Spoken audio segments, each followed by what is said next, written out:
সুরক্ষিত রাখতে। উনি কি করছেন? কালকেও একটা জয়নগরে একটা ধর্ষণ হয়েছে। 19 মাস হতে চললো অভয়ার, এখনো বিচারাধীন। একটা তামান্নার মতো মেয়ে তাকে উনার দল জেতার পর খুন করে দিল। আরজি করে ঘটনা আজ অব্দি বিচার হলো না। একজন ডাক্তার। নারী অধিকার মানে যে তাদের ওই মান্থলি কোনো ভাতা বা কোনো টাকা দিয়ে দেওয়া সেটা নয়। বেকারদের চাকরি না দিয়ে ভাতা দিয়ে মুখ বন্ধ করে রাখছে। ভোটাধিকারে হরণ করার নাম করে 7 লক্ষের নামের জায়গায় কত মহিলার নাম চলে গেল। তার ব্যবস্থা না করে উনি টাকা বেলাচ্ছে, জনগণের ট্যাক্সের টাকা জনগণকে বেলাচ্ছে।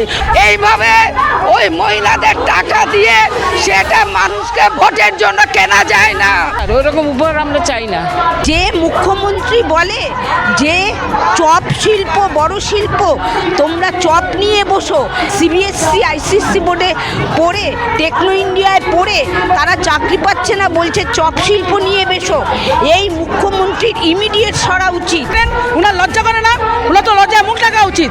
মাননীয় মুখ্যমন্ত্রীকে জিজ্ঞেস করুন যে মায়ের সন্তান এমএসসি বিএ বিএসসি পাস করে তারা হতাশায় ভুগছে, পেটের দায়ে ওই যুবশ্রীর 1,500 টাকার জন্য লাইন দিচ্ছে।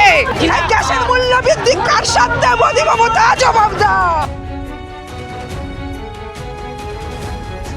আজ 8ই মার্চ অর্থাৎ আন্তর্জাতিক নারী দিবস, আর সেই নারী দিবসকে কেন্দ্র করেই রাজ্যের মুখ্যমন্ত্রী উপহার দিলেন। উপহার হিসেবে কি দিলেন জানেন? যে যুবশ্রী প্রকল্পের টাকা অর্থাৎ যে 1,500 টাকা বেকার ভাতা ঢোকার কথা ছিল এপ্রিল মাসে, সেই টাকাই নাকি ঢুকবে আজকে অর্থাৎ 8ই মার্চে। আর এই প্রশ্নে বা এই প্রসঙ্গে যখন আমরা আইডের কর্মীদের প্রশ্ন করলাম, তারা কি উত্তর দিচ্ছেন, তারা কি কতটা খুশি এই বেকার ভাতার 1,500 টাকা তাদের অ্যাকাউন্টে ঢোকার পর, কি বলছেন মুখ্যমন্ত্রীর এই উপহারকে কেন্দ্র করে তারা, চলুন শোনাবো। আজকে রাজ্যে নারী দিবসে মুখ্যমন্ত্রী মমতা বন্দ্যোপাধ্যায় উপহার দিচ্ছেন। উপহার হিসেবে দিচ্ছেন যুবশ্রী প্রকল্পের টাকা আজকে ব্যাংকে ঢুকবে, 1,500 টাকা ঢুকছে। কি বলবেন একজন নারী হয়ে? উপহারে খুশি? শুনুন, আজকে নারীর অধিকারের দিবস, তাই তো? নারীরা যাতে তারা তাদের প্রকৃত সম্মানটা পায়। উনি ব্যাংকে টাকা ঢোকাচ্ছে জনগণের ট্যাক্সের টাকা, যা ইচ্ছা উনি করুক। উনি মেয়েদের প্রকৃত সম্মান দিক, মেয়েদের চাকরির ব্যবস্থা করুক এবং মেয়েদের যে অধিকার রক্ষা করুক। একটা তামান্নার মতো মেয়ে তাকে উনার দল জেতার পর খুন করে দিল। আরজি করে ঘটনা আজ অব্দি বিচার হলো না। একজন ডাক্তার, কেউ তার চাকরির জায়গায় নিরাপদ নাও। মেয়েরা চাকরি পাচ্ছে না, উল্টে ভোটাধিকারে হরণ করার নাম করে 7 লক্ষের নামের জায়গায় কত মহিলার নাম চলে গেল। তার ব্যবস্থা না করে উনি টাকা বেলাচ্ছে, জনগণের ট্যাক্সের টাকা জনগণকে বেলাচ্ছে। উনি মানুষকে এত বোকা মনে করেন? বলছেন যে যারা কটাক্ষ করছেন এই বেকার ভাতা বা লক্ষ্মীর ভাণ্ডারের, তাদের দলের লোকেরাও নাকি এই সমস্ত ফালতু কথা বলতে বারণ করুন, মিথ্যা কথা বলতে বারণ করুন। উনি পশ্চিমবঙ্গে জনগণের মুখ্যমন্ত্রী, জনগণের টাকায় উনি দিচ্ছেন। দলের আবার কি আছে? তাহলে উনি স্বীকার করুন যে আমি দলের লোকেদের টাকা দিচ্ছি। এদিকে বলছে জনগণকে দিচ্ছি, আবার দলের কথা উল্লেখ করছেন। এত দ্বিচারিতা কিসের জন্য? না, এটা মিথ্যাচার করে একজন মুখ্যমন্ত্রী এত মিথ্যা কথা বলেন কিসের জন্য? বলছে এই বেকার ভাতাটা কি এত দরকার ছিল দিদি আমাদের রাজ্যে? বেকার ভাতা নিয়ে আমাদের প্রশ্ন হচ্ছে, বেকার ভাতা দাও কিন্তু চাকরির ব্যবস্থা করো। আজকে এতগুলো বছর ক্ষমতা আছে, 14 বছর, একটা কারখানা হলো না। সমস্ত সেক্টর 5-এর সব বড় বড় কোম্পানিগুলো চলে যাচ্ছে। টাটাকে করতে দিলেন না নাটক করে? একটাও তো দেখি না কারখানার ফিতে কাটতে। পুজোর ফিতে কাটেন, উনার লজ্জা করে না? ওনার তো লজ্জায় মুখ ঢাকা উচিত। ওরা পশ্চিমবঙ্গে মহিলাদের অবস্থাটা উনি কোথায় নিয়ে গেছেন? নাটক করছেন এসআইয়ের নামে। 7 লক্ষের নাম বাদ গেল। তামিলনাড়ু, কেরালা তারা বিধানসভায় প্রতিবাদ করলো। উনি কি করলো? উনি নাটক করতে গেছিলেন সুপ্রিম কোর্টে, তাও মোস্তারি মানুর করা মামলা সেটা গিয়ে দখল করতে। উনি মিথ্যাবাদী মুখ্যমন্ত্রী, উনি মিথ্যাচার করছেন। মাননীয় মুখ্যমন্ত্রীকে জিজ্ঞেস করুন যে মায়ের সন্তান এমএসসি বিএ বিএসসি পাস করে তারা হতাশায় ভুগছে, পেটের দায়ে ওই যুবশ্রীর 1,500 টাকার জন্য লাইন দিচ্ছে। তাহলে এইভাবে কি দেশের নাগরিকদের স্বার্থ রক্ষা করা যায়? আপনারা জিজ্ঞেস করুন। এইভাবে ওই মহিলাদের টাকা দিয়ে সেটা মানুষকে ভোটের জন্য কেনা যায় না। মহিলা সমিতি তার বিরুদ্ধে লড়াই করছে।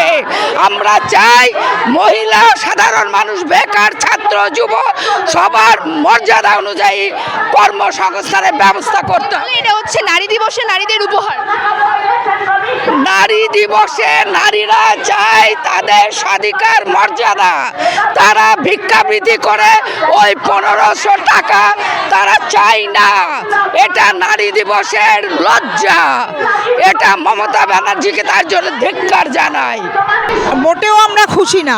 1500 টাকা দিয়ে নিজেদের টাকা করে ট্যাক্সের টাকা দিয়ে বেকার ভাতা দিচ্ছে, ট্যাক্সের টাকা দিয়ে লক্ষ্মী ভাণ্ডার দিচ্ছে। মহিলারা এতে মোটেই সন্তুষ্ট নয়, মোটেই এতে সন্তুষ্ট নয়। 25 বছরের মেয়েরা তারা শিক্ষা নিয়ে তাদের চাকরি না দিয়ে, বেকারদের চাকরি না দিয়ে ভাতা দিয়ে মুখ বন্ধ করে রাখছে। এতে আমরা মোটেও খুশি নই, কেউই খুশি না। যারা যখন বলছিল যে চাকরি নেই, তারা তখন পাল্টা বলছে যে বামফ্রন্টের আমরাও তো চাকরি দিতে পারিনি। না, বামফ্রন্টের আমলে কিন্তু প্রত্যেক বছর এসএসসি পরীক্ষা, টিচার বামফ্রন্টের চাকরি, এসএসসি, তারপরে টিচার্স গুণীর যোগ্যতা বিচার করতো, বামফ্রন্টরা চাকরি দিত, গুণীর যোগ্যতা বিচার করতো। এখন টাকাতে গুণীর যোগ্যতা বিচার হয় না, টাকার খেলায় যোগ্যতা বিচার হয়। যে প্রকৃত মেধা, এখন মেধা বিক্রি হয়, মেধারা যারা তারা চাকরি পায় না।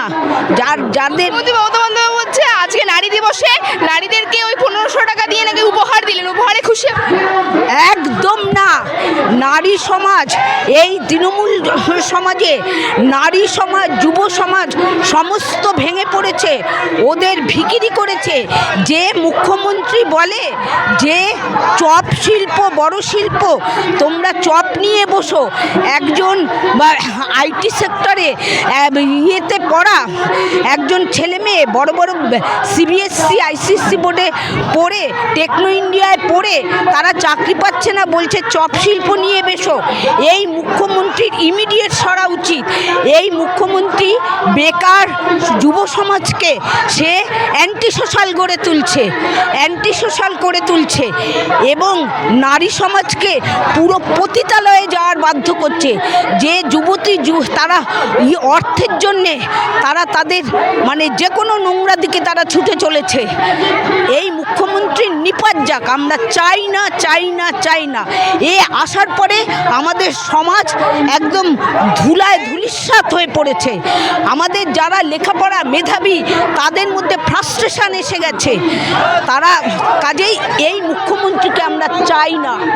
যেভাবেই হোক সকল সাধারণ মানুষ মিলে একে সরাতে হবে, নালে আমাদের দিন, পরবর্তী দিন, আগামী দিন আমাদের খুব খারাপ। আমরা একদম ধুলায় ধূলিসাৎ হয়ে যাব। যুব সমাজ, যুবতী সমাজ একদম ভেঙে পড়বে, ভিখিরি বানিয়ে দিয়েছে। আমরা হচ্ছে নারীর নীরব। সর্বপ্রথম আমাদের আন্তর্জাতিক নারীবাসে নারীকে সুরক্ষিত রাখতে হবে, ভাতা দিয়ে নয়। অবশ্যই গরিব মানুষের ভাতার একটা প্রয়োজন, কিন্তু এই যে নারীবাসে আমরা শপথ নেব যে আন্তর্জাতিক নারীবাসে নারীদের সুরক্ষিত রাখতে। উনি কি করছেন? কালকেও একটা জয়নগরে একটা ধর্ষণ হয়েছে, এই যে মেয়েদের ধর্ষণ করে খুন, আমরা এর বিরুদ্ধে তীব্র প্রতিবাদ করছি। এর বিরুদ্ধে দাঁড়িয়ে আজকে আমাদের আন্তর্জাতিক নারীর অধিকার যদি এটাই হয় তাহলে কিছু বলার নেই। আমরা নারীর জন্য লড়ছি। আজকে দেশে এত যে নারীর হেনস্থা হচ্ছে, ডোমেস্টিক ভায়োলেন্স যেমন হচ্ছে, তেমন অভয়া যে এই কাণ্ডগুলো, এই যে ঘটনাগুলো ঘটছে, যাতে নারীদের মানে নারীদের যে সম্মান ক্ষুণ্ণ হচ্ছে, সেইগুলোর জন্য কি করছে? সেই বিচার আজ এতদিন হয়ে গেল, 19 মাস হতে চললো, অভয়ার এখনো বিচারাধীন, এখনো বিচার পায়নি। সেইগুলো কি হলো সেটা নিয়ে ভাবছে না। নারী অধিকার মানে যে তাদের ওই মান্থলি কোনো ভাতা বা কোনো টাকা দিয়ে দেওয়া সেটা নয়। উপহার বলছেন, এটা উপহার বলছেন, কিন্তু উপহার, এটা কি সত্যি উপহার বলে আমাদের আত্মসম্মানও তো আছে, একটা আত্মসম্মানেরও ব্যাপার আছে। এটা কি উপহার? আমরা নিজে শ্রম দিয়ে নিজে খেটে আমরা ইনকাম করে নিতে পারবো, কিন্তু আমাদের নিরাপত্তাটা আমাদের উপহার। আমাদের নিরাপত্তা কোথায়? আজকের দিনে এই নারী দিবসের দিনে দাঁড়িয়ে নারীর নিরাপত্তাটা আমরা পাচ্ছি না, সেইটা কোথায়? দেখুন, যে কোনো ভাতা তার বিরুদ্ধে আমরা নয়। বামফ্রন্ট সরকারও যখন ছিল বিভিন্ন ভাতা দিয়েছে, এমপ্লয়মেন্ট এক্সচেঞ্জ ছিল, সেখান থেকে বেকারদের ভাতা দেওয়া হতো যারা চাকরি পায়নি। এটা কোনো নতুন ব্যাপার নয়, অন্যান্য স্টেটও দিচ্ছে। আমরা বলতে চাইছি রাজ্যে কোনো চাকরি নেই, কোনো কর্মসংস্থান নেই। বেকার ছেলেমেয়েরা প্রত্যেক দিন লড়াই আন্দোলন করছে, আত্মহত্যা করছে, পরিযায়ী শ্রমিক হয়ে যাচ্ছে, বাইরে গিয়ে তারা অনেকে মারা যাচ্ছে, বডি আসছে। সেইগুলোর দিকে লক্ষ্য না রেখে শুধু একজন বেকারকে 1500 টাকা দিয়ে দিলে কি তার সমস্যার সমাধান হয়ে যায়? একটা শিক্ষিত বেকার উপহার দিচ্ছেন, উপহার। ওই তো ওরা বলেছে না 5-25 চিজ খাবার জন্য দিচ্ছে। তো এটা উনি বুঝতে পারবেন না। ওনার যদি সন্তান থাকতো, তা সে যদি 1500 টাকা পেত আর নিজের সংসারটা চালাবার জন্য যখন দিন রাত হয়রান হতো তখন বুঝতে পারতো, এখন ওরা বুঝতে পারবে না।